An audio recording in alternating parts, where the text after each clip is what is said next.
Okay, I'm not sure if I am live yet. No, I still got about 2 minutes.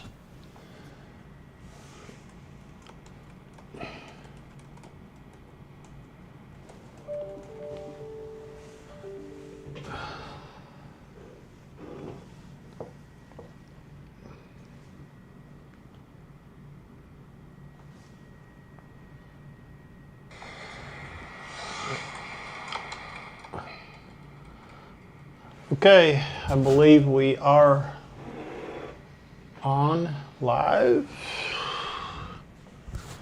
Wait for a few more to get in there. Hello, Terrell, Mr. Mike. Obed had some snapshots and some good photos in their contests. We could not stay for the unveiling of the best cat. They should be hanging tomorrow. That's correct. I have entered that contest twice myself, and and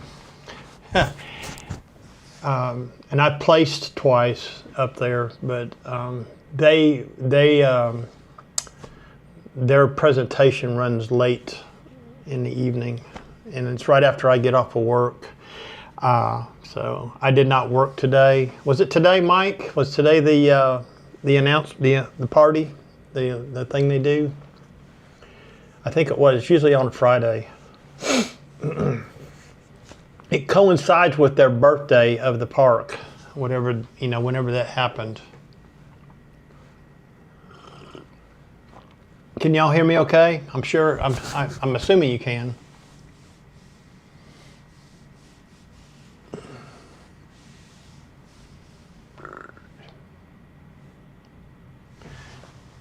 Hello, Woody. Hey, I seen where there were some eagle releases up there. 5x7. Yeah, I read that somewhere on Facebook. It wasn't your post, but somebody else's, When I retire, I'm going to have to do some of these things that I keep hearing about, okay? I had to shut my door. Anyways, 5x5.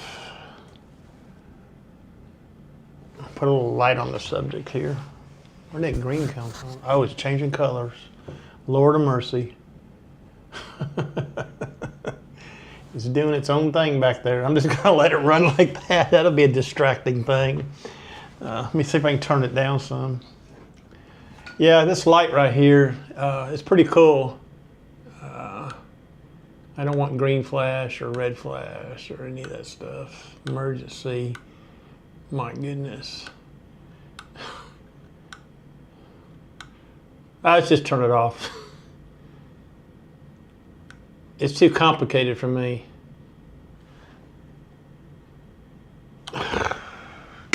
Anyways, we don't need that tonight.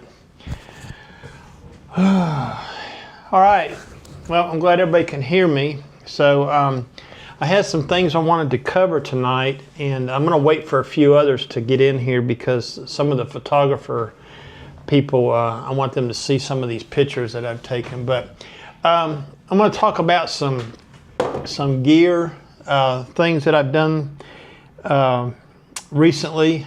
So everybody knows that I had a junky D200. And I had some older stuff. So what I did is I gathered up, well, let me just start from the beginning. What I wanted to do is I wanted to get a camera body that I could convert to infrared. Infrared photography has always interested me, and it's something I really wanted to start doing. So I started doing some research on it, what kind of camera bodies you could convert, and you could convert a DSLR, but a lot of DSLRs, there's some focusing issues with it. They have to do some calibrations with them and that kind of stuff. So on some of the Facebook pages for infrared photography, a lot of the guys were saying, get a mirrorless, get a mirrorless, get a mirrorless. Well, I wasn't going to spend a whole bunch of money on a mirrorless camera, to convert it to infrared. I could have done that before I sold my Z6 II, but you know, that's kind of a waste to me. It was a lot of money to throw out on a camera just to do infrared photography. So a lot of the guys are getting a cheaper body to do it with, a mirrorless body, and they're getting them from Canon and Nikon both, and they're doing conversions on every kind of camera now. And there's probably about, I don't know, a dozen companies doing it. Anyways, I talked to one company. It was a small company. After December 31st, Woody, I'll go. I may have some time this fall. I've got some vacation days to burn up. Anyways, so I sold some stuff to MPB. The D200 went. The D70 went. I had some older AF and AFD lenses. I just let them go too, because I was going to go down a different route for this infrared. So what I did is I purchased a used in mint condition Nikon Z50. Okay. Now this is a small camera. Okay, look, that's how small it is. All right, it's pretty small, and I was going to buy a lens with it. But I decided I wanted to check this body out. Now, I've watched Phil.'s got one, and he's shot with it quite a bit and what have you. So I didn't buy a lens with it. What I did instead was I have a 14-30 Z mount that I use on my full frame. So I coupled that to this camera today, and I went downtown Crossville and did a walkabout. Now, this is not as light as, or as compact as the 16-50 would be, the kit lens. The 16-50 kit lens is only about that big, okay? Let's see, about that long. But I already had the 14-30. So if you do the full frame equivalent conversion on it, that would make this lens a 21-45 f4. That's not bad. That's a pretty good focal range. The other thing is I can use other lenses with this, and I have. I put the FTZ2 adapter on there, and I slapped my 18-55 VR DX lens on there, and it worked perfectly, flawlessly. Okay. The images, and I'm going to show you some images tonight out of this camera today that I shot today in downtown Crossville. The images from this are excellent. They were sharp, and that's amazing, being that this lens does not have VR and this body does not have body stabilization, IBIS. So that's a good thing. I was hand holding today. I was mostly shooting at 1/800th f5.6, and the ISO was really bright out today, so the ISO was right at 100. Anyways, I thought the images were really nice, okay, and sharp. So I'm going to use this camera for a while before I send it off for conversion. This is the body that I'm going to send off for conversion, okay? I paid $300 for it. And as you know, new ones are about $895 with just the body only. I'm not going to do anything about lenses for it. I'm going to get it converted, and when it comes back, I'm going to use this 14-30 on this body. Okay. And you know, another thing, I got a 24-120 f4. I can use it on this body too. And this is a really good walk around camera. So yeah, the battery life sucks, okay? But I can buy another battery for it. This battery that's in here is really small, okay? And I took it out the other day and was shooting with it before today, and I knew then that the battery was not gonna do well. I took it out to Dayton, Tennessee last Sunday and was doing some bird photography with the 180-600 with it. Now that gives me a reach of about 900 millimeters, 6.3. So I got some pretty good shots with that. I posted one of a great white egret, and that was shot with this camera and the 180-600. So I'm really happy with it. This camera body here is about the same size as a Sony a6700, which y'all know I had one in my hands last year and we didn't get along too well. So it kind of went away. The second, okay, so here we go with another thing, okay. So before I bought the Z8, all right, I had two Nikon Z6 IIs and they were to back up each other. Let me back up just a second here.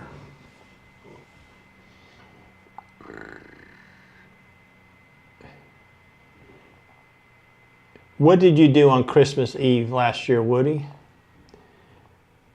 I don't think infrared uses more power, okay, Mike.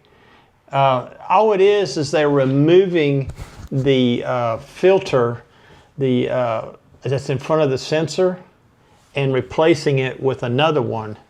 And on the mirrorless, on the DSLRs, because it has a pentaprism in them in the mirror and all that, your lens that you're going to use needs to be calibrated for focusing. The mirrorless cameras don't have that problem, okay? There's no calibration needed for mirrorless. There is one caveat though, and it has to do with, okay, Woody, Christmas Eve, the end of this year is what you're saying. There's going to be an Eagle release on Christmas Eve in December of this year. I'm assuming that's what you mean. I might be able to slip up for that one. We'll see. Okay. What kind of lens do you need to shoot with that Eagle release, Woody? I imagine if it's a release, you don't need anything really big, do you? Anyways, back to the twin Z6 IIs and the Z8 and all that. Having the two Z6 IIs was to back each, oh no, last year, okay, was to back each other up. Now when I go to the Smokies for a whole week, I can't go with just one body. I gotta have two. Now I could take the D500 and use it because I have a 12 to 24 AFS f4 that I can use on the D500. But a lot of times if I'm doing landscape photography in the Smokies, I'm not taking the D500 over there. So, you know, when I got rid of my Z6 IIs and bought the Z8, and I did know that I needed a second backup body, and I wanted something a little bit lighter. So I kind of digressed or regressed a little bit back into my childhood, okay? And I probably had just about every Nikon body from the D50 to the D100, the D200, all the way up through the line of D50. I had a 3300, a 5500. Anyways, I found a used D7100 with 6,000 shutter clicks at Murphy's Camera in Kentucky. So they don't, let's see, what is it with their used equipment? They don't, they don't sell them on their website. You've actually got to call the store and talk to them about this camera. And I don't think they normally ship them. I did talk them into shipping this one to me. They charged me $15 to ship it. But the price on the camera was so good, I couldn't pass it up, okay? Yep, I know all about that Jeep Invasion crap. I work at an off-road park in Oliver Springs, and we had plenty of those people over there. Anyways, I bought the Nikon D7100 with 6,000 clicks on it, okay? And $275. That's what I paid for it from Murphy's. And it's in really good shape. I've already shot with it to test it out. And it didn't come with anything. I put this L bracket on there. This is a, what do you call it? Not a three-legged thing. I can't remember which one it was now. It might be a three-legged thing. I think it is. I had it laying around on an old DSLR, and I put the 24, the 12 to 24 AFS DX lens on it, f4. I've shot with that lens a lot. before I went to the D500, I had a D7100, and then I went up to a D7500. And the D7500 is one of the reasons I went up to it. I almost jumped all the way to D500, but my friend of mine talked me out of it. Said you're getting the same sensor, the same processor. It's just, you know, you're not getting the fast frame rate and all that. And the D7500 had a tilt screen on the back. So it was real nice for down low level shooting where you could tilt the screen up so you could see to shoot. This one does not have the tilt screen, but this is a nice camera, okay? It's got twin card slots in it. It uses the EL15 battery, just like everything else I got. It uses the same battery. Anyway, it came with the battery and the charger. So this is going to be my backup landscape rig to the Z8, okay? I'm going to the Smoky Mountains in October the 21st. I will be camping over there. I'm staying over in the Cherokee side. I'm staying over on Smokemont.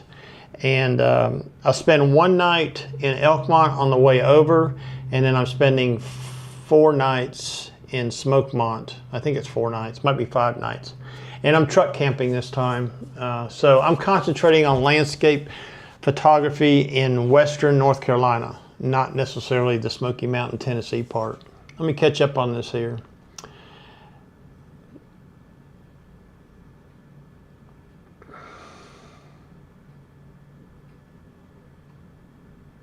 Okay, so 70 to 200. You know, that's interesting too, because if you go down to Florida to a couple of these wetlands where they got boardwalks and stuff, that's what those guys are saying down there. You don't need anything bigger than a 200 to shoot birds down there.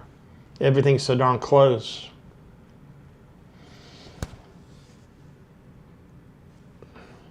Yeah, the Jeep Invasion, the rod runs, all them things. I'm glad I don't live over in Pigeon Forge, you know. Anyways, so this is my new landscape backup rig, and I'm kind of really tickled to have it. And I was setting it up the other day and getting it ready to go, and took quite a few photographs with it, so it shoots really nice. Okay, what I'm going to do is I wanted to talk about some things. I want to see if I can show some photographs on here. And I'll tell you guys, I really struggle with this OBS stuff. I need to spend more time with it, and I don't. So let's see. Just hold on 1 second. I'm gonna switch screens and see what happens. And I need to go out to. And give it 1 second to refresh, and let's see what happens here. I'm watching my phone.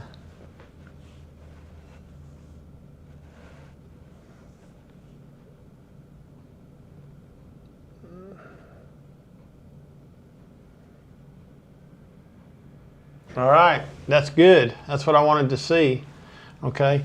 The first thing I'm going to do is show you a couple photographs that I shot with the. Can y'all still hear me?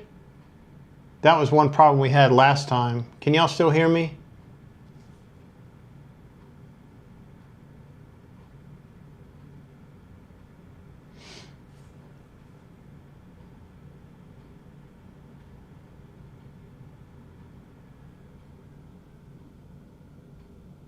I'm waiting.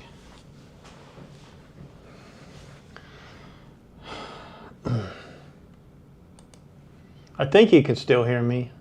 Should be able to. Okay, all right, good. So I'm going to show you a couple photographs I took today with the Z50 and the 14 millimeter. I want you to see how sharp this combination is. So we're going to look at this photograph real quick on the Military Museum. And this was handheld, and you can see it is sharp, okay? And like I said, there's no IBIS, there's no VR in the lens. So I'm really happy with the outcome here. I did not do anything but basic Lightroom adjustment to it, just to adjust for color and stuff, okay? And then this other one here, this one here, was done, let me see if I can zoom in here. Yes, I can. This was done with the Z50 and the 14 to 30 lens. And this was handheld. I just turned it up vertical and focused and shot it, okay?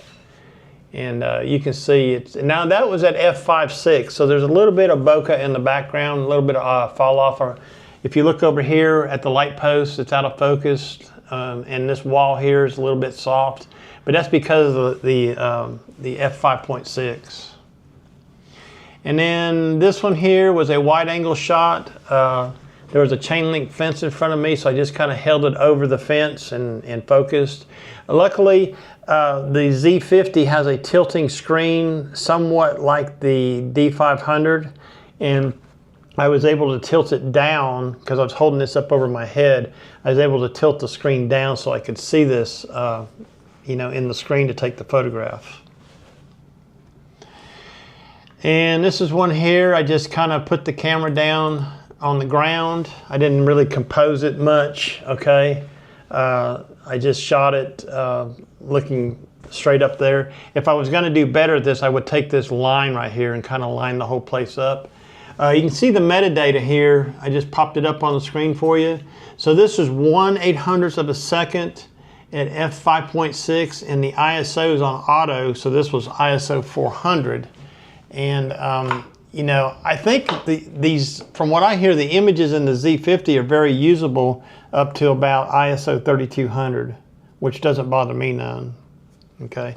Again, I'm looking to use this for landscape photography, infrared. Okay, infrared. And let's see, what else did I take today? That's the only ones I'm showing for the Z60. Now, earlier this evening, I've got some hummingbirds in the backyard, and I've got 2 of them. And the male, man, he looks pitiful. He looks scraggly as heck, but I keep my feeders clean quite frequently back there, so they're taken care of. And I've only got 2. I've only got a male and a female. But tonight I was looking out my bedroom windows where I shoot from when I'm shooting in the backyard, and I saw the male. He was out there playing around. So I decided to do a couple photographs of the male. So what I wanted to show you was, this here is the original. Okay, this is straight out of the camera. It was 1/1000th of a second at f5.6 at ISO 6400. Now that's on the D500, all right? And we know that the D500 is not a low noise performer. Okay, it's terrible when it gets up above 4,000, I think. But I want to show you what software can do to this, okay? Now that was shot with the 500 PF at 5.6, okay? So what I'm going to do now is show you the cleaned up version, and you're looking at that right now, okay? I ran it through Lightroom denoise, not Topaz. I used Lightroom denoise at about 90% auto.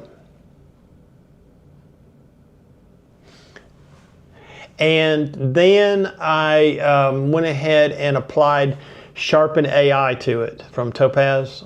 I could have used the Lightroom sharpening, but I wanted to target the sharpening on it. It's easier to do in Sharpen AI. So as you can see, let me see if I can zoom in on this bird. Now I got it full screen for you. As you can see, the detail in this bird, okay? Great, Pam. Glad you can hear me. I was concerned because last time I did this, you couldn't hear me.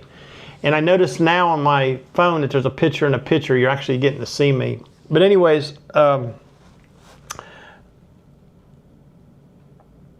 yeah, this hummingbird was probably about 20, 25 feet away. And it was perched, of course. This is the male because it's got the red throat. And you can look at him. He looks kind of scraggly to me, okay? But they're healthy. They're out there fighting and everything else like they always do, okay? I get a big kick out of watching them. So I wanted you to see how well it cleans up. Here's another image of a, I don't even know when I took this. Just last week, I think, on the 14th. My numbering sequence up here tells me what day it was. This again was with the D500 in the 500 PF, That's pretty much what I keep coupled to that body. 1/1250th of a second, f5.6, ISO 800.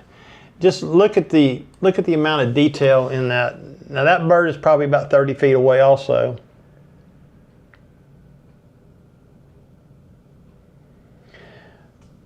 Yeah, Terrell, sometimes I use, depends on how high the ISO is. So if I'm dealing with like this image where the ISO is 800, I think, did I say it was 800? Yeah, ISO 800. Then what I will do is I'll back off to like 75%, 80%. But if it's got a lot of ISO to it, if it's like on the D500, if it's up there around 3200 or so, I'll go ahead and put it up to about 90%. And I never run it at 100%. Okay, I'm just trying to get rid of the noise and maintain detail. But man, I'm gonna tell you something. I don't understand Nikon. I don't understand them. Why in the hell did they discontinue that camera? That camera with that lens is a killer combo. It's killer, okay? And I've shot the D500 with the 200 to 500. There's nothing wrong with that lens either. Okay, I don't understand. And they didn't even give it a good run. I mean, what was it? Only production for 4 years, and then they got rid of it. I don't understand it. And they're still producing the D7500. Same sensor, same X-Speed processor, just a different autofocus system. The D7500 you can buy brand new still. You can still order one from Nikon. I don't know. I don't understand it. But we're all still hoping, okay, for something better than the Z50. And that is what I'm hoping for, is a Z52 or a new one that has better speed and better focusing, okay? At least bring it up to D500 par. I think the Z50 was actually supposed to be getting people out of DSLR crop sensors into mirrorless, okay? But Nikon's really behind the ball on this. Well, sometimes I can't help it, Woody. I have to run my ISO high. I like to shoot early in the morning and real late in the evening. I normally don't run my shutter below 640, okay? And I'm hand holding it. Now if I was tripod mounted, it'd be a different story. But like when I go to the Smokies and it's getting evening time over there and the deer are coming out and stuff, you've got to compromise somewhere. If you're on a tripod or with a gimbal head, then you can lower your shutter speed down and put a cable release on it if you want to go that way. Because a lot of time them deer are just standing still grazing or whatever, and they'll pop their head up every once in a while. You're not like running through the woods chasing them or anything. But yeah, there's a lot of different scenarios. Anyways, the Hummingbird tonight, okay, now the one I showed you here, this one was shot on the 5th of August. Okay, that's not recent. That's on 5th of August. But this one here is tonight, okay? And I was really happy with it. It's not perfect. It's not perfect, but it's acceptably sharp enough to put on social media, okay?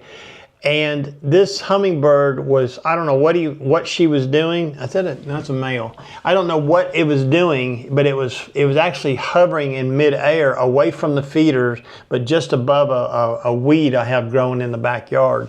And what I did is my joystick on the D500, the center button, if you push on it, that's group focus, okay? I've got it set up for group focus, which is the 4 squares. And that's what I use to capture this. I am terrible. I'm just a terrible photographer when it comes to birds in flight, okay? I've just never taken the time to nail it down. And I don't know, just this is me, okay? Let me catch up here a minute.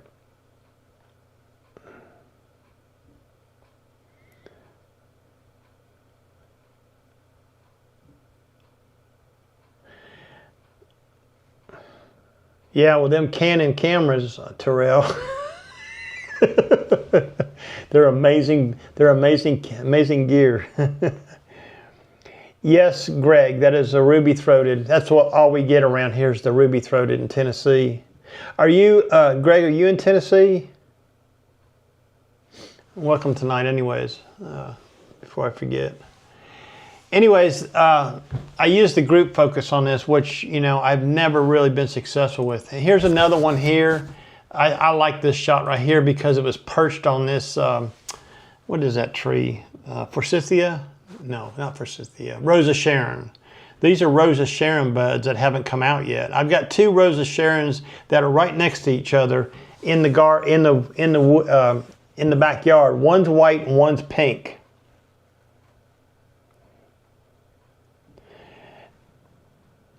Well, Greg Wilson's in California. All right. Well, you've got different hummingbirds over there. I know that's a fact. That's why I asked where you was from. Yeah, Terrell, I don't, you know, I can shoot at 1/1000, so I'm all the way to 1/2000. So this one here is a perched hummingbird, 1/1000 f5.6 at ISO 1250. That's acceptable. And that was about, let's see what time that was. That's probably, oh, that's at 4 o'clock in the afternoon. It's not getting dark yet. But it's been overcast this afternoon, so there really is kind of, well, I consider it perfect light, you know. Yeah, better a noisy shot than no shot. You can, you know, with, well, I had a photography talk one time, and we got to talking about processing your images and for social media. And I got to telling people, and I do believe in this, okay?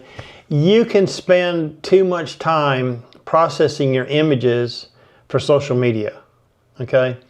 I kept, you know, for what you got, I mean, people, for lack of a prop, here it is, people are viewing that picture on a little phone screen. They can't tell how noisy it is or how sharp it is. They're just viewing this picture on their little phone screens. The only time I spend a great deal of time, and most of my edits are 5 minutes, but when I get ready to print something, when I'm going to print something, then I spend a whole bunch of time on that photograph to get it right. Let me make a note of that, Greg. I'm gonna have to be right back. I gotta make a note what he just said. What do you, Greg, I'd be interested to know what you're using for what you're doing your video with. Are you using, what camera are you using? I want to go see this. See, I'm kind of into video too with my birds. That was one of the reasons I got the Z8.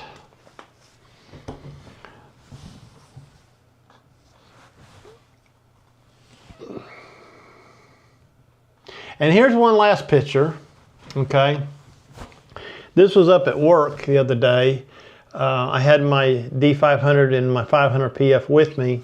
And I normally take it with me during the birding season, not during the summer so much, but we're getting ready to go into migration. The Z6 II, impressive. The Z6 II is a very video capable camera. What lens? What lens were you using with it? Anyways, this butterfly was flittering around in the kudzu. That's kudzu, that's all that is. And I just used single point focus, put it on its eyes, and fired off some shots.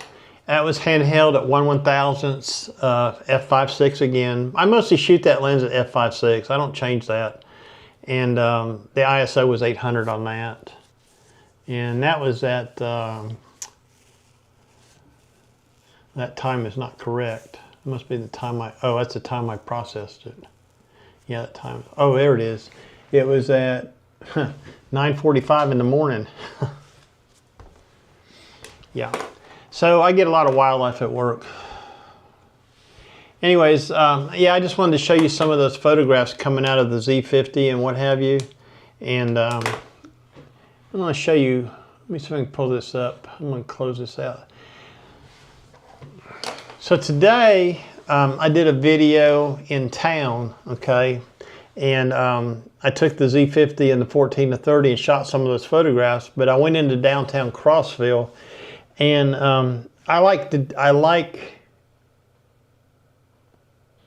okay, the 180 to 600.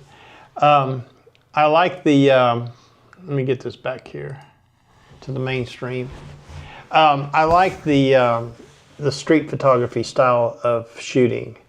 There's something that really just interests me in doing that, but I'm not good at it, okay? Not like David and Phil and Tim and all them down in Chattanooga that do it a lot. But I try to go out when I can. So today I did a video. I'm going to post it. I'm trying to get it posted for tomorrow. It's a long video, but some of it's kind of hilarious. The first part of the video, I went to Staples, okay? And it's a pretty good video where I went and had some business cards made. And then the second part of the video is me actually doing photography in downtown Crossville with the Z50. Anyways, I was trying to get a picture of the courthouse. They are working on the courthouse. They've got scaffolding on it. It's right there on Main Street. And it's a beautiful shot because you can line right up on the courthouse center stage, and they've got a crosswalk with white lines that go this way across the road, and it's a pretty cool shot when you shoot it from the other side of the road.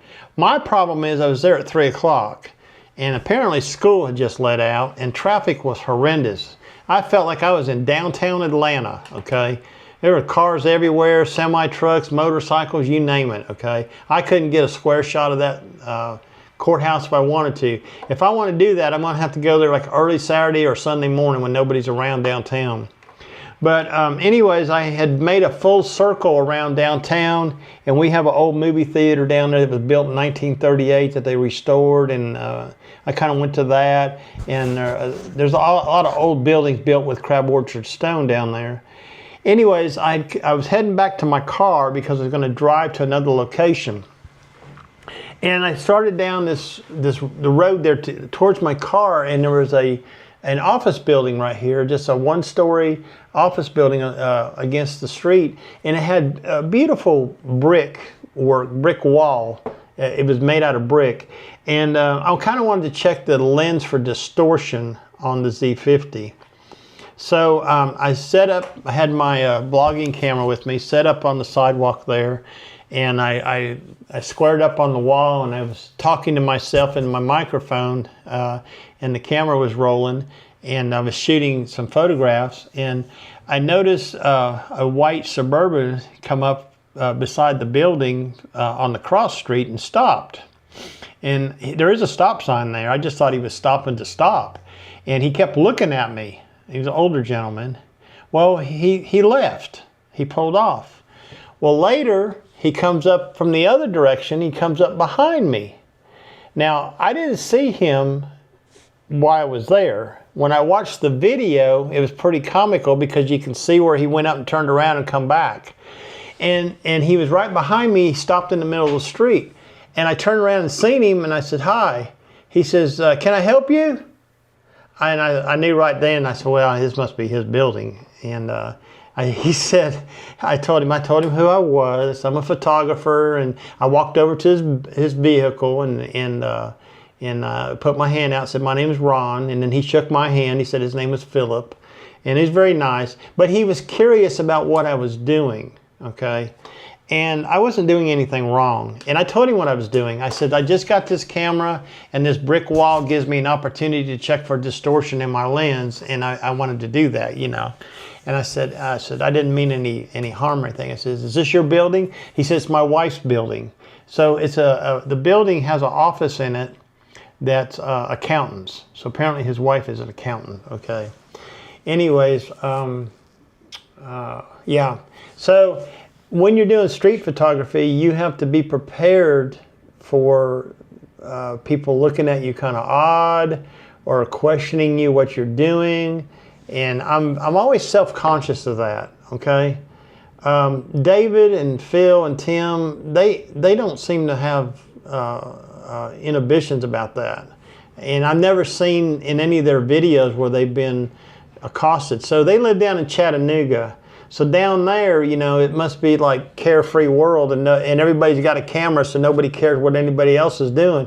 But up here in small town USA, where everybody is under suspicion, okay, a guy walking around downtown Main Street with a camera pointing it at buildings and taking pictures of brick walls, well, he must be cuckoo or something.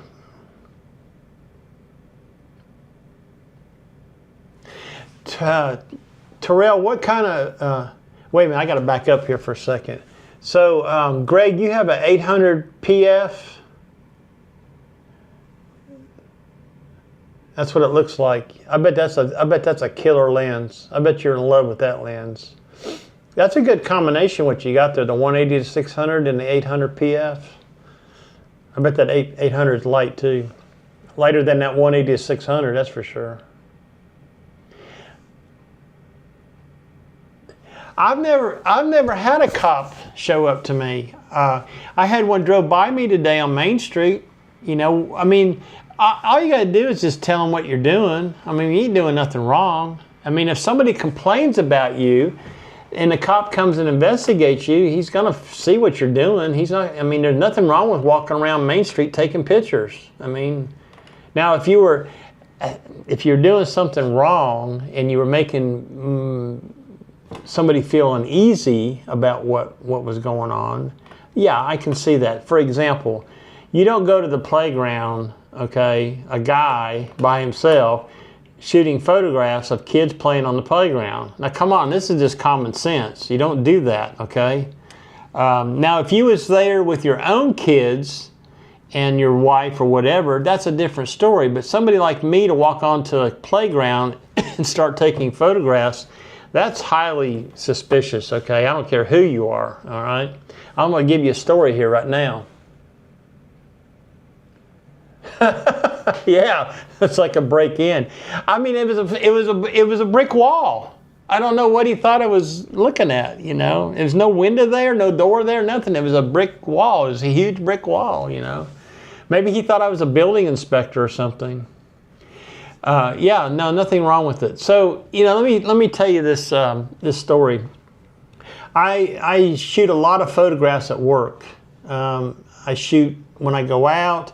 I'll go up on a weekend and ride around, and I just find interesting subjects to shoot. Well, one day, this is a long time ago, one day I was coming down, and there's a playground right there, a dirt playground. It happened to be a husband and a wife and a small boy on a dirt bike. The boy had a dirt bike, and they had pulled into this playground area, I guess, to let their son learn how to ride a dirt bike. And I seen this as I was coming down. So I pulled in there and pulled to the far side of where they were so I could get some shots of the boy riding his dirt bike. So I was sitting there in our company machine with the sign on the back, okay, it says trail maintenance. And here come the father walking towards me. I knew right away when he started walking towards me what was about to happen, okay? And he come up to me and he said, "How you doing?" I said, "I'm doing pretty well." He said, "Yeah," he says, "My wife's a little uneasy over there that you're over here taking pictures of our son." I said, "Oh," I said, "that's okay." I said, "Listen, I work for the park and I take photographs for the park." And I said, "My name's Ron, I'm the trail maintenance supervisor." And blah. Oh, he said, okay. So he goes back and he tells his wife and everything's fine, okay. I didn't stay very long after that, but you know, that's the kind of stuff you got to watch out for, okay. I know a lot of street photographers in big cities will ask people, can I take your portrait, you know. We've actually had assignments in the photo club I belong to where we had a photo contest, and the contest was taking pictures of strangers, okay? And you pretty much have to ask, if you're gonna come up in their face and do it, you need to ask permission. But if you're at a distance and you're in a public place, you don't have to ask permission, okay? Well, I know all this because we studied it all in our club meetings, you know. Yeah, Terrell, you're right. It's creepy, and you know, and I know there's nothing wrong with it, but I rather not have a confrontation with anybody about that. You know, I don't need to worry about that. You know, but anyhow, Yeah. So today, let me see if I can pull these up. I went to Staples today, and let me explain something to you. I have more than one YouTube channel. I'm sure y'all know this. I have this channel, the photography channel, which all photography channels struggle. Okay, we all struggle. Only the lucky few get to be, 100,000 subscribers. And, we do what we can. Photography channels are rough because people click on them, they want to learn something. They really don't want to hear about your hike in, a trail over here to go to Ozone Falls or something. They don't want to hear about stuff like that. They want to learn something. And I've learned this because on this channel, my top 3 performing videos are all about the Sony a6700, which I did these videos over a year ago. So it's kind of amazing to me, and the algorithm and all that. Anyways, I have another channel at work, and I found a niche. Okay, that's what you got to find, a niche. I found a niche with that channel. So if you want to see that channel and you want to have a good laugh or two about it, go over to Winrock TV. It's one word, Winrock TV, and check that channel out. That channel has grown tremendously since May. And what it was is I started doing a specific video every week, and it's called Trail of the Week. We have over 150 trails, okay, at Winrock Park, off-road trails. And what I started doing was actually documenting the trails as I rode through them, and I have commentary. I have this set up. I have another couple action cameras mounted to the side-by-side, and I switch back and forth between them. When I come and I show the map as I'm riding along, our map of our trail, so they can see where I'm at. All that, it's pretty good stuff. Okay. Anyways, it's become real popular, and what has happened is people have been coming to the park looking for me. So I didn't expect this to happen. I really didn't, okay? And the other day, I give you an example. I was coming down from the mountain and we have a blacktop road that comes down off the mountain. And I was coming down the mountain, almost to the parking lot there, and these 2 older guys on 4-wheelers, one of them yells out, "Hey, hey, hey!" I went, "Yeah, what's up?" "Well, yeah, hey." He says, "I just wanted to meet you." He said, "You're Ron, right?" I said, "Yeah, I'm Ron." He said, "Yeah, we're subscribers to your channel." I said, "Well, thank you, thanks for subscribing, and glad to meet you." "Yeah, we've been riding here for about, and we really appreciate your videos." I said, "Well, that's cool, I'm glad, So I go into the general store. We have a big general store there, and I go into the general store, and the girls that work in the store, they're all great people that work there. And one of them wants to be my I forget what she wanted to be. She said she wants to be my marketing person. And she says, yeah, she says, "There were some people in here today looking for you. They wanted to know where your office was." I said, "Did you tell them I don't have an office?" Hey, David, well, you can catch up on the rerun. I missed your complete live stream the other night. I don't know why I didn't get notified on it. But I can't compete with you, David. 2 hours and 11 minutes. That's some live stream. But anyways, she said, "Yeah," she says, "we get people in here all the time looking for you, want to meet you, So here's one more. I was in my shop, which is there at the trailhead of this place where everybody parks, and somebody pulls into the compound. And normally when somebody pulls into my shop compound, which is surrounded by chain link fence, I get up and greet them because I don't know who it is, and I don't want them coming into our building and what have you, and when I don't know who they are. And it was a gentleman. He says, "Yeah," he says, "I just took a chance," he says, "that you would be here." He said, "I saw the gate open," and he says, "My son wants to meet you." I said, "Oh, okay." So I go out to the side-by-side, and there's his 5-year-old son sitting in the front seat with his helmet on, cute as a button, and he wouldn't talk. He wouldn't say nothing. I said, "Let me tell you something. I do this all the time. Let me get my phone out. Let's do a video together, okay? You want to be on a video?" And his name was Ziggy, okay? Ziggy. And he's on a video. Okay, I put him on a video. And so I held my phone up there and I started talking to him, and I couldn't get him to say nothing. I couldn't even get him to wave to the camera, you know. But I did find out what his favorite trail number was. And I says, Trail 22. I said, I haven't done that trail yet. I said, I'll have to do that. So I did Trail 22. It hasn't been publicized yet. And when it comes out, the part about with me and Ziggy is at the very front of it. And then afterwards, you know, I tell Ziggy that I'm going to do Trail 22. This trail's for you, okay? So, you know, I don't know. It just clicks. My photography channel, it don't click like that, but this channel does. So the girls came up with the idea, and this is why I went to Staples today. They said that I should have some cards made up so people can find the channel easier.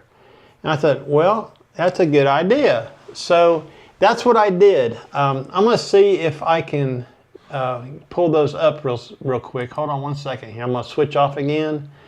And let's see. I want to show you what they look like. These are PDF files. I don't know if you can probably see this. Let's give that a chance to refresh 1 second. This would be the front side of the card, which is the YouTube side, okay? Well, I'm really glad this is working well tonight. I can see it on my phone. It's going over there, as long as you can still hear me. So this is I designed these myself. I took them to Staples this afternoon, I saved them as PDF files, and here's a tip for you. If you ever want to do something like this at Staples or anywhere, save it as a PDF file. That's what works the best for them. Anyways, I put a QR code on it, and of course my YouTube, the channel name is at the bottom, okay? So this is the front side of the card, and this is well, I got them backwards, but this is how did it do that a while ago? It opened it up. There it goes. This is the other side of the card, which shows the Instagram account. So I only have 2 accounts. I don't have a Facebook page for this. It's just the Instagram account or the YouTube account. Now, this brilliant idea hit me today, okay? And what it was this, okay? Hold on 1 second. Let me don't close the wrong thing here. And here is the brilliant idea, okay? We have 8 computer stations at the general store, and we have about 6 computer stations at the campground office. Everybody that comes to the park has to buy a permit at one of those computer stations. Everybody. I've decided what I'm going to do. I'm going to print up a sheet of paper on a color printer, okay? And I'm going to put a sheet of paper next to each computer station with these QR codes on it.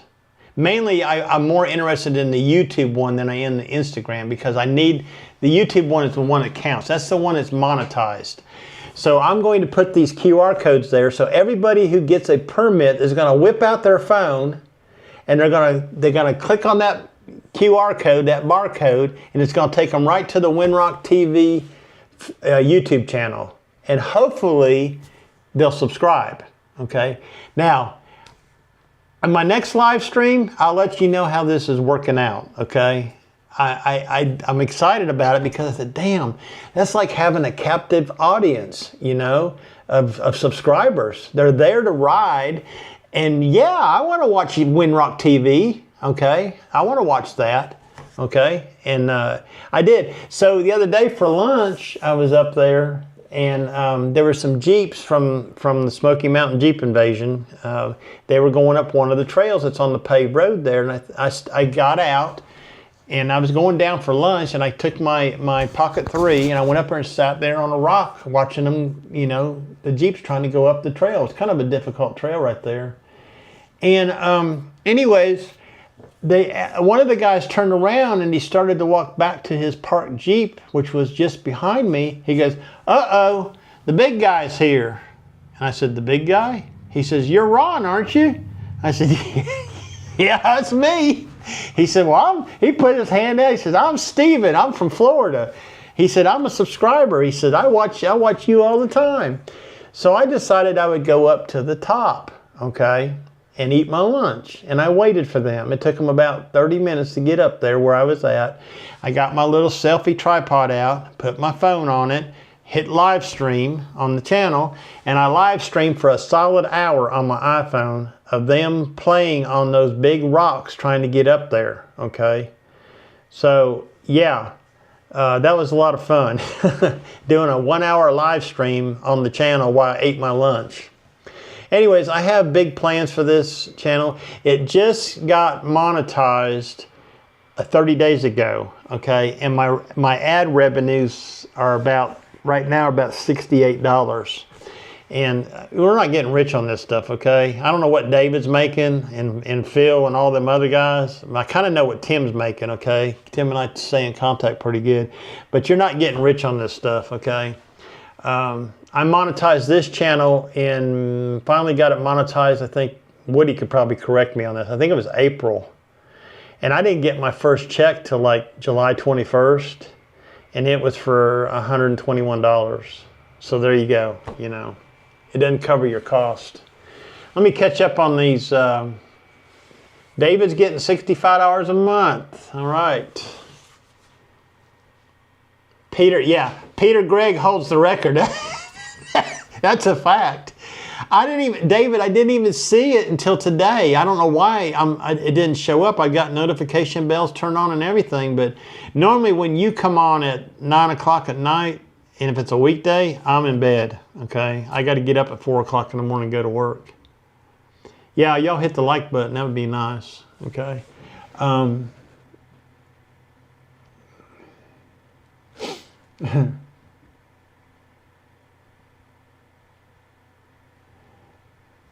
Yeah, I've been editing a video too, David. I was doing the one from today.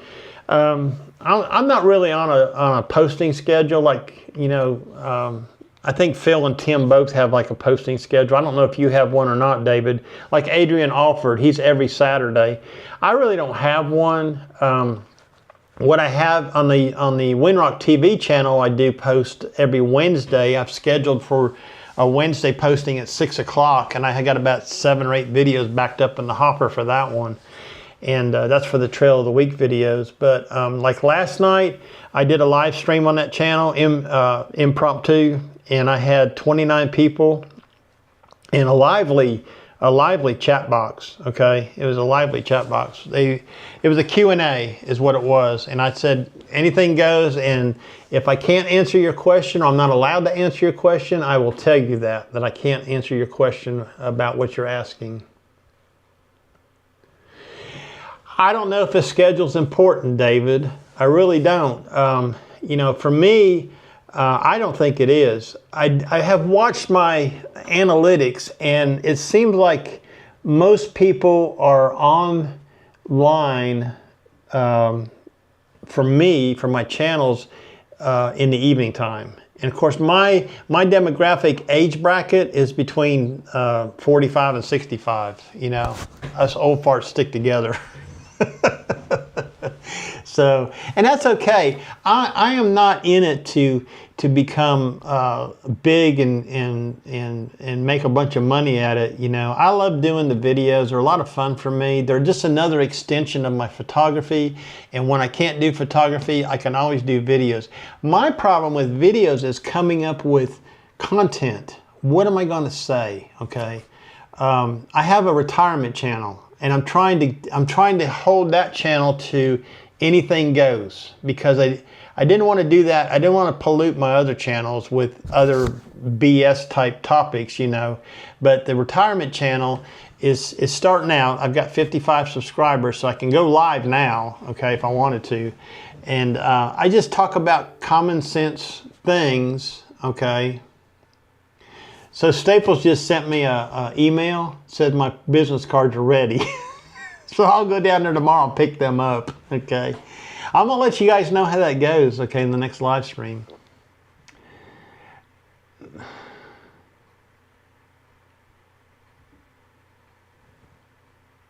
What do you mean, David? What do you mean by there would be less stress in that area too? I don't know why David's live streams. You know, I don't get the notifications. I don't see about them. Now I will say this. Let's talk about this for a minute because this might help David too. Thank you, Pam. I hope it does too. Okay. Well, I'll let y'all know. Yes. So, okay, here's the thing. Like tonight, when I scheduled my live stream at, it was about 3 o'clock or so. I did it earlier in the day, but I messed it up, had to redo it. So I scheduled my live stream for about 3 o'clock. And when I got my phone out, and I was able to see that I was going to have a live stream, but there was a button below there that says notify me. Okay, so I never see that for you, David. I never see notify me or anything. I don't even see the live streams normally until either you're on, like Woody, the first 30 minutes, or 2 days later, like I did today. When I turned on my YouTube this morning, I saw, oh, David had a live stream yesterday. Then I found out it wasn't yesterday, it was 2 days ago. It was on the 21st, and I didn't even know it happened. And here's one more thing, David. I want to bring this up, okay? Tim and I had this discussion. Tim has done a couple live streams where it was playing ads. It drove me nuts.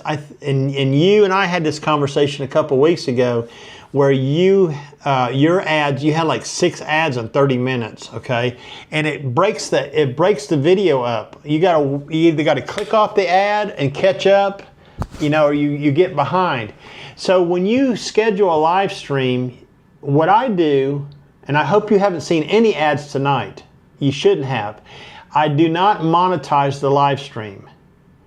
What I do is when the live stream ends, then I go in to manage my videos and turn on monetization. I might miss a few people. I don't care about that. I'd rather not have the ads through the thing. So when you schedule your live stream, make sure you say no monetization at that time. And wait till the live stream is over with and then go and turn on monetization. So the people who've been here all night tonight, I'm assuming you have seen no ads tonight, okay? None at all.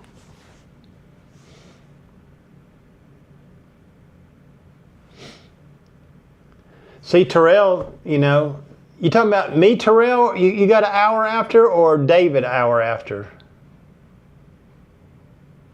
Oh, okay, David. Yeah, okay. I was just making sure. It's hard to type that in an email or a text. It's good to talk to somebody, you know, and say what you know, feed off of each other. We're all here for the same thing.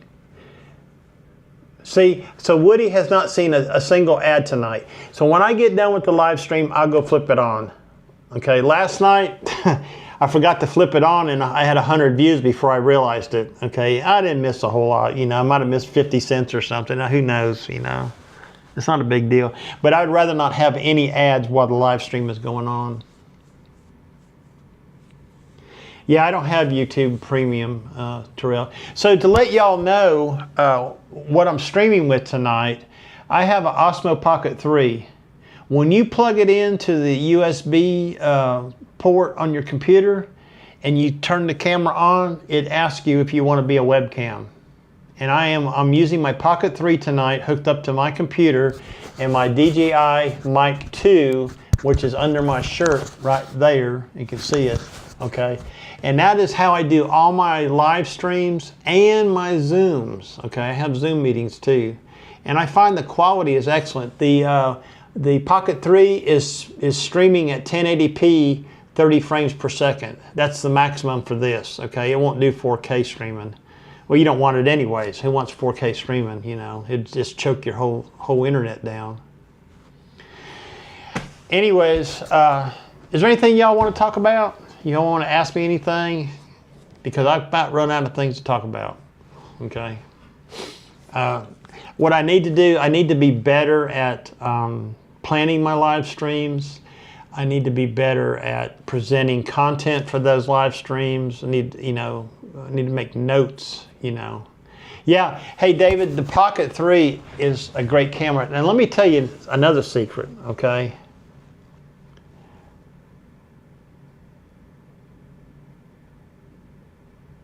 Okay, Terrell, thanks for letting me know. When I get done, I'll go check it out, okay?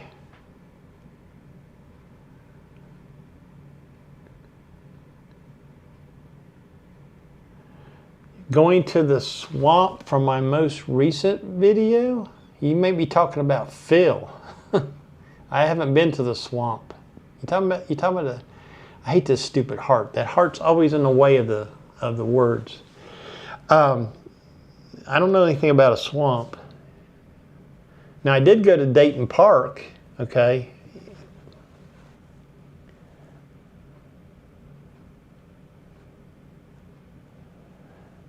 Oh, yeah. So Dayton Park is where I went, David. I didn't go to the swamp. Phil was up at the swamp. I even got on to Phil because last Sunday morning when I was at Dayton Park, Phil drove through. And it's real easy to spot Phil when he comes through. He's always got a Kia and with dealer plates on it. So he sells cars there, so you know it was him. And I got on to him that evening. I sent him a text message. I said, next time you fly through Dayton Park, make sure you stop and say hello. He didn't even know I was sitting there. I was in my old Honda CRV sitting there. That was a mistake, Woody, that live stream. I didn't understand. I was trying to do the live stream on the Winrock TV channel, and I didn't understand that I had to be logged into that YouTube channel in OBS to do that. I just thought they were all connected somehow, but I consulted with Tim this morning, Tim Childers, and he said, yeah, you've got to be logged into that YouTube channel under OBS, which is the streaming software we all use. And I wasn't. I was logged into my photography channel. So when I clicked on go live, it tried to go live on my photography channel. I said, I don't want to do that. And I know a lot of people said, what? Where'd he go? Even Bass Angler sent me a text message. Yeah, it was just the wrong, I guess it was the wrong stream key. Like I said, this OBS stuff, I'm lucky to even get this going tonight, okay? It just drives me crazy. Somebody ought to hold a class so we can all go to it. You know, switching back and forth, switching back and forth between the pictures tonight I showed David. Yeah, that was, I was grateful that even worked, okay? How is the photography at Winrock? Well, what kind of photography are we talking about? Wildlife? Or are we talking about off-road stuff? Or are we talking about what? Be more specific. And I'll answer your question after I know what it is. Yeah, so anyways, I'm just glad the live stream's running good tonight. This little Pocket 3 is a great camera. It's a little delicate, so I was going to let you in on a secret, okay? The secret is the DJI Osmo Action 4. That's the secret, okay? It's even better than an iPhone. I don't know about iPhone 15, but it's got stabilization in it. The DJI Osmo Action Camera 4, okay? Not the 3, the 4, okay, has a built-in Bluetooth, and you can use the DJI Mic 2, which I have here hooked up to my Pocket 3, with the Action 4, okay? So you have wireless connectivity to the Action camera. It's waterproof without an extra cage. It's waterproof as long as you got the door shut on it, the memory door and the battery door. So you don't have to have an extra cage with it like a GoPro. So it's a great camera. I like it so much, I have 2 of them, okay? I have a 3 and a 4. I had the 3 first. I bought the 4 a couple months ago because I wanted the second one for my videos at work.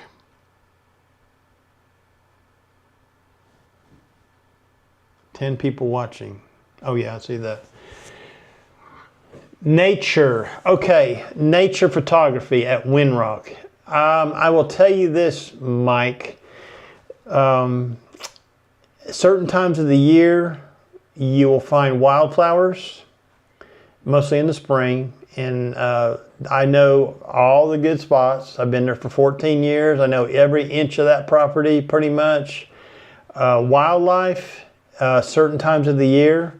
Birds, especially during migration. Okay, oh God. In the spring, in May, we are loaded up with birds every morning. You got to go up in the morning and catch them. Elk, deer, bobcats. There've been reports of bear up there. I haven't seen one personally, but I've actually seen people who have said they've seen bear and take pictures of them. So yeah, as far as that goes. Now, when it comes to water features and waterfalls and things like that, that's kind of iffy, okay? Anyways, it's okay. So here's what my plan is. When I have a side-by-side, I have a 4-seater that I just bought. I bought it used from the company, from the rental fleet. And my plan is that I will still be going up there to ride for my photography, okay? I know when to go, and that's when I'm going to go. And I plan on going up there and spending, instead of just an hour or a half an hour, the whole day on photography, okay? That's my goal. It's only 50 miles from my house. The highest elevation up there is about 3,300 feet. It's up there. So I posted a video, I think it was on my retirement channel, the Retirement Groove, the other day. Pam seen it, of a vista of where I was sitting. That was the intro for the video, and she said, "You're sure going to miss that up there." And she's right. I am going to miss that, but I plan on going back frequently. Okay. David says, "I shoot all my blog." I knew you had a original Osmo Action. Yeah, as long as it works, David. You know, I never had the Generation 1. I did have the Pocket 2, though. The Pocket 2 was different than the Pocket 3. And well, let me think for a minute. My first Osmo Action, I did, it was very similar to Phil's setup, because he's the one that recommended this setup. But it was kind of quirky. You know, I had it on a little tripod. You had to use a different microphone system with it, and I think it might have been a 1. I don't know. It might have been a 2. I can't remember. But it was kind of hard for me to use. Yeah, David's channel. Well, everybody here is on David's channel. Even Pam is. So those of you who don't know David Sailors, the Georgia photographer, go ahead and plug that channel, David. Put your address in there. You know, that's what we're all here for. I plug mine on Tim's channel all the time.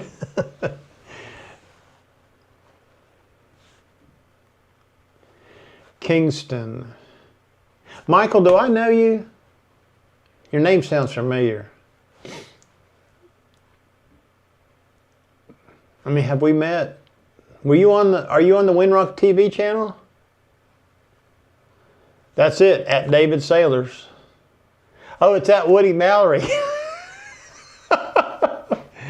Yeah, it's just his name on YouTube. He don't have anything fancy like we do.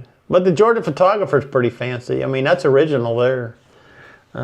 Everybody knows who the Georgia photographer is. I'm waiting to see what Michael Anderson says. Oh, we got a new one. New hitter here. Doug Kolb. I live in Louisville and heard you and Phil talk about Murphy's Camera Center before. Great place, great people, must be good deals. Well, Doug, let me tell you something. I don't know how it happens, and I'm sure there's some kind of law, but we deal with Murphy's Camera, and the people who live in the state of Tennessee and have their cameras shipped to Tennessee do not have to pay sales tax. That is beautiful. So we'll go back through that a little bit. Everybody's original camera store, most everybody's original camera store was B&H Photo, okay? I dealt with B&H Photo way back when, okay? I think I bought a Bogan enlarger from them back in 1980, okay? When I was a young tyke. And they've been around for a long time. anyways, I can't remember what year it was. They started charging tax around 2017, maybe, is when they started doing it. So we started looking for an alternative, and we found one with Roberts Camera in Indianapolis. And they were good for about 2 years. And then when I went, see, I bought my second Z6 II from them with the 24 to 70 kit. When I went, then after January, I had something I was going to buy, and when they sent me an invoice, it had sales tax on it. And I called him up. I said, "Are you charging sales tax in Tennessee now?" He said, "Yep, as of January 1st of 2019 or 2020, whatever year it was." I think it was the same year I bought my D500, so it had to be 2020, I think. Anyways, I thought, well, it's over with. Until I found out by, I think it was from Phil, because he was dealing with Murphy's then, and he let it slip that they didn't charge sales tax. Well, oh, really? So when I ordered my A6700 with the, what was it, 200 to 600 lens last August, I got it from Murphy's, no sales tax. So I've been a Murphy's customer since then. Everything I bought in the Z8 kit was from Murphy's. They even had me on the waiting list. I was number 2 for the Z6 III, and I let it go. I told them I didn't want it. And yeah, they're great to deal with, okay? If you watch back on this live stream back in the beginning, I just bought a D7200 used from them for $275.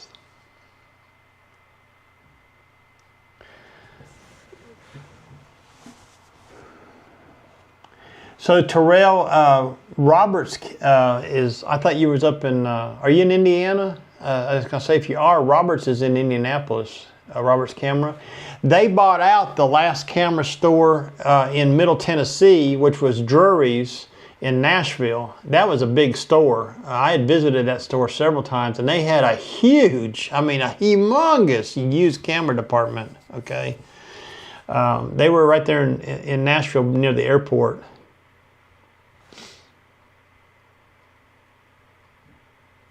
Let me back up here. I want to catch up here with this guy saying. Yeah, no more camera stores. You know, Rich Camera was always a good place, or Wolf Camera was always a good place to go. We have one camera store left in East Tennessee. I don't know if there's anything down in the Chattanooga area, but there's one in Knoxville called F32. They seem to be hanging on. They have a pretty good client base. They do printing. I think they also develop film, okay? I think they still sell film there, as a matter of fact. They have sensor cleaning. A guy comes up from Peachtree Camera in Atlanta about once a month, and they do sensor cleaning there. They sell gear. They've got think tank bags and all kinds of tripods and stuff. And I can't think of her first name. I'll get it in a minute. Her last name is Love. They do workshops with Ken Jenkins. I'm sure a lot of you know who Ken Jenkins is from the Smokies areas. And Brett from Sigma, he goes on those workshops with them too. April Love, that's her name, April. Great store. I've been over there and bought stuff from them. They rent equipment. I've rented equipment from them. So they're a pretty good camera store. I hope they stay around. They seem to be doing really well. Hunts, where's Hunts? Okay, Michael, I thought maybe I might know you or something. Well,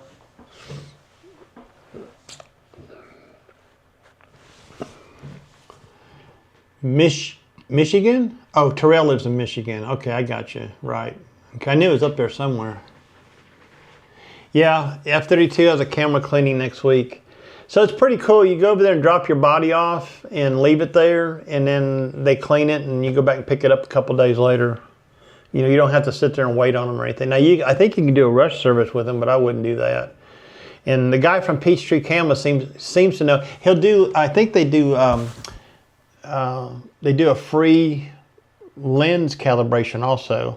So, like, if I wanted to take my D500 over there and let them clean it, and the 500 PF. They would do a calibration. I've already done my own calibration with my 500 PF, okay? It's at -7 on the auto fine tune, by the way. So there was a difference with it. And I followed Steve Perry's procedure. Massachusetts, okay? And they don't charge tax to Tennessee. Well, I didn't know. That's pretty good. I don't know what the relationship is. Why? I'm thinking it's the size of companies, okay? I'm not sure. You know, Roberts is big enough probably to be made to pay, you know, charge sales tax on stuff. But I do know if you go to Kentucky and buy a vehicle, you don't have to pay sales tax until you bring it home to Tennessee and try to get a plate for it or get the title registered. Then you got to pay the sales tax. You know, if you buy something in Tennessee, you got to pay the dealer. But up there, you can buy something and not have to pay the sales tax. So I don't know. How long have I been on? Oh, where is it? Hour and 21 minutes. That's the one I wanted to be on. Well, anyways, I've got a photo club thing tomorrow. We're going over to the semi-casual truck show. This is a semi-truck show. They call it the get it? Semi-casual truck show. And I didn't go last year, but I did hear it was pretty cool. So I arranged for our photo club for a field trip tomorrow. So I got to get up and go over there tomorrow and then take some photographs of semi-trucks. I'm not too sure which camera I'm going to take yet. I haven't decided. I want to take the Z50, and I may just take the Z50 with the 14-30 and go for it. You know, that's it. Don't take nothing else. Just take that.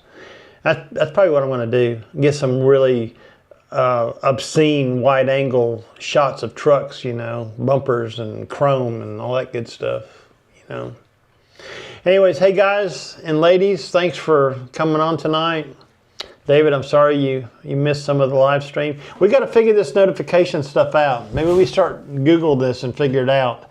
So all of our subscribers have an opportunity to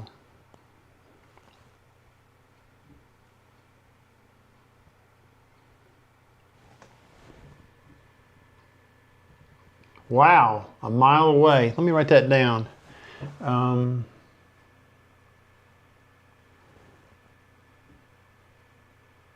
Okay, on your Facebook page, the white barn picture from Glen Arbor. Okay, a mile away. That's amazing. Yep. These lenses are really good. I mean, that Nikon 180-600, to me, that would make a really nice landscape lens. I'm going to try it. When I go to the Smokies in October for my landscape thing, I'm going to try it. I'm going to put it on the Z8 and see what kind of compressed landscape shots I can get with it, okay? I've already done some of those shots here locally. We've got a place here called Grassy Cove, just outside of Crossville. It's an old farming community, and they've got about 3 or 4 really old barns that are really far off the road that you can't get to, but I have shot them from the road and with that 180-600, and they actually came out really well. So, you know, that's a killer lens, the 180-600. Anyways, thanks for coming tonight, and hope it wasn't too boring. It's just good to get on here and talk to other people that are like-minded. So we'll do another live stream someday in the future. I don't know when, but we can always watch David's next week. Right, David? Next week.